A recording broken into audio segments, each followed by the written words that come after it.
Hey everyone, I'm Lux, and this is True Crime with Lux. So today I'll be covering the Countess Elizabeth Bathory. Bathory? There's a few ways to say it, and I'm not too sure. Also known as the Blood Countess, an Hungarian noblewoman that allegedly killed hundreds of girls from 1590 to 1610. Elizabeth was born August 7th, 1560, into a powerful family with high rankings in Transylvania and Hungary. As a young child, she started having seizures, but at the time they didn't know what it was. But today, we know it to be epilepsy. She also witnessed the punishment of a peasant that was actually sewn inside the belly of a dying horse. It's said during this, Elizabeth was unable to control her laughter and just giggled the whole time. Growing up, she was very educated. Her mother believed that girls should be just as educated as the boys. She knew mathematics, she could read and write in Hungarian, Greek, Latin, German, and Slavic. She was a brilliant girl and continued to read and learn during her entire life up until her death. She could have done such great things instead of what she chose to do. She was known to have a terrible temper and would get terrible pains in her head, which we know to be migraines, which could have played a role into her bad temper. When she was just 11, she was promised to Count Ferenc, who was 16 at the time.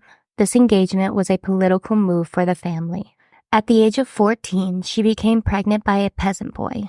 So she was sent to a home to have the baby in secret so no one would know the shame she had brought to her family. While she had the baby, her fiancé found the peasant and punished him by castrating him before releasing a pack of dogs to tear him apart.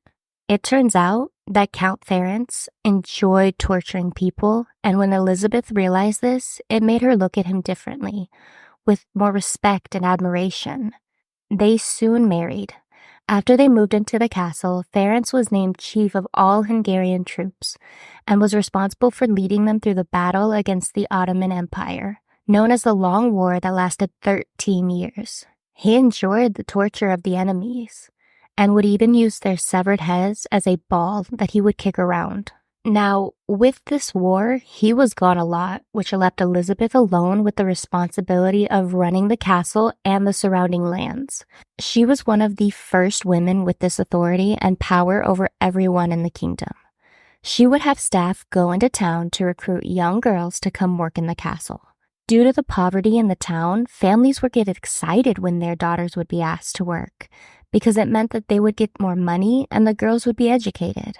However, the girls never returned after they went to the castle. Elizabeth had hired Anna Darvula, and she worked for her from 1601 to 1609. Anna was known to be a witch, and Elizabeth got really into witchcraft and black magic. Anna was a scary and violent woman and guided Elizabeth through the torture of young girls. In the winter, the two would put girls out in the snow with no clothes and wait for them to die from the cold. This was just one of the many ways they tortured peasant girls that they had promised a better life to. When Ferenc was home, he would help Elizabeth torture them, even giving her advice on how to do it from the things he had learned from the war. He even gifted her a glove with knives so she could cut the girls when she hit them. In the springtime, Ferenc showed her that she could take the girls outside naked and cover them with honey and tie them to a post, leaving them overnight. The girls would be attacked by bugs, and if she fell due to all of this, he would put oiled paper in between their toes and light them on fire to make them stand back up. Elizabeth enjoyed this and soon participated. She had the basement set up for her to continue her torture of the girls. It is said that down there, girls' mouths were sewn shut and things pushed under their fingernails. Most of her victims were young virgin girls. But on occasion, she would change it and had an older married woman pretend to be a young virgin to be a server at one of her functions. When the woman explained she couldn't pretend to be a young girl since she was married and already had a son of her own, this made Elizabeth so angry that she got a log and had the woman put diapers on it and carry it around, yelling at her, saying, "Suckle your child, you whore, don't let it cry." even going as far as waking this woman in the middle of the night by shoving the log into her face, saying your child is hungry. After all of that, she then tortured this woman until she died. All of this torture she inflicted on people was simply for Elizabeth's enjoyment. She got pleasure from others' suffering. In 1604, her husband died after being sick for a while and left Elizabeth and the children to be cared for by Elizabeth's cousin Yori. During this time, Elizabeth was suffering from depression. Losing her husband after 30 years and the fact that they tortured together and he taught her things, she now felt so alone. She began staying in her bedroom more. Then in 1605, she lost her older brother, so she had to travel for the funeral, and in the carriage on the way there, she started attacking her handmaids that were riding with her. 3 of them died from the attack, and she just had them buried along the way. When the families of the girls asked how they died, Elizabeth just said they died of cholera, an excuse she would often use if anyone questioned when a girl would die with her. The families were never allowed to see the bodies, since they would immediately know it was not cholera that killed them. During her return trip after the funeral, she tortured the daughter of a nobleman. She soon died, and Elizabeth just had her buried along the side of the road.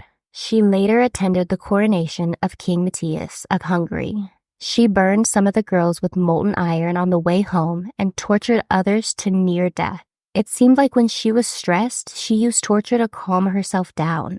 It said she would have her handmaids help sometimes, and that she wanted enough blood on the floor to be able to scoop up, which leads to the legends of her bathing in the young girl's blood.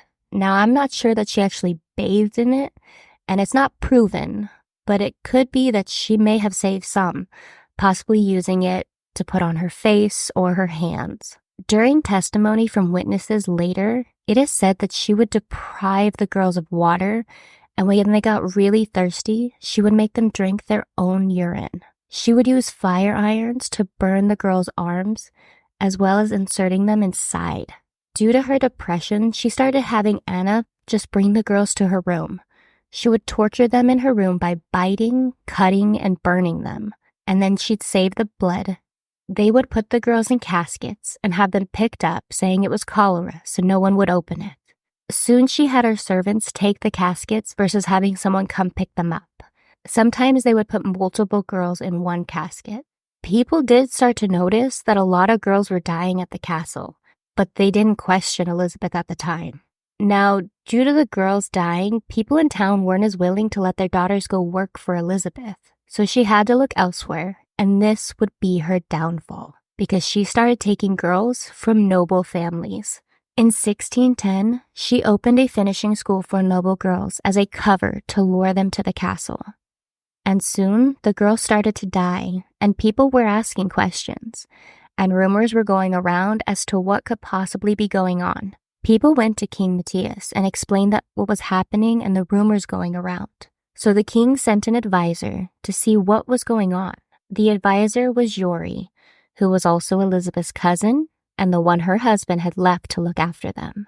She started to realize that people were noticing the things happening at the castle, and she started to explain that the girls all died from either natural causes or cholera. She even tried to say that one of the noble girls in her school murdered all the other girls in the class. But nobody was buying her stories, so Elizabeth started making a will and left everything to her 3 children. The only thing she wanted to keep? Her wedding dress, because that's what she wanted to wear until she died. The advisor then went into town and started asking questions to figure out what really was going on, and witnesses started to come forward rather quickly. 300 people came forward and said what they had witnessed and said torture was how the girls had all died. Soon bodies started to be found, buried around the castle, and even in the castle. The rooms, the fireplaces, there were bodies everywhere. They discovered that not all the girls went willingly, that Elizabeth had actually sent some of her servants to kidnap the girls. Now, here's where we get to Elizabeth's trial.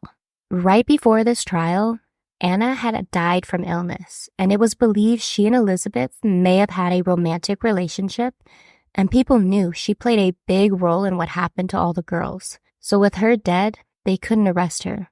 They arrested the servants in the castle they knew that helped Elizabeth.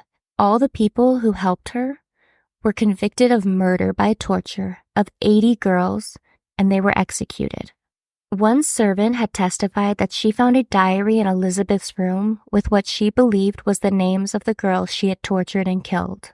On this list, there were 650 names. The court was shocked because they thought it was only 80 girls. In exchange for Elizabeth not having a public trial, the Bathory family told King Matthias that his debts were forgiven and would not need to be repaid, since during this time they had loaned him money. The king got to choose her punishment, and Elizabeth was put into her bedroom, where every window and exit door were bricked up. The only thing not bricked was a small hole just big enough to pass food through. She lived in that room for 4 more years before she died on August 14th, 1614. It is said that she spent that time reading and writing, and even writing on the walls when she had ran out of paper. Thank you for listening. If you enjoyed the podcast, please like and share it with your friends. Stay safe, and I'll be talking to you next week.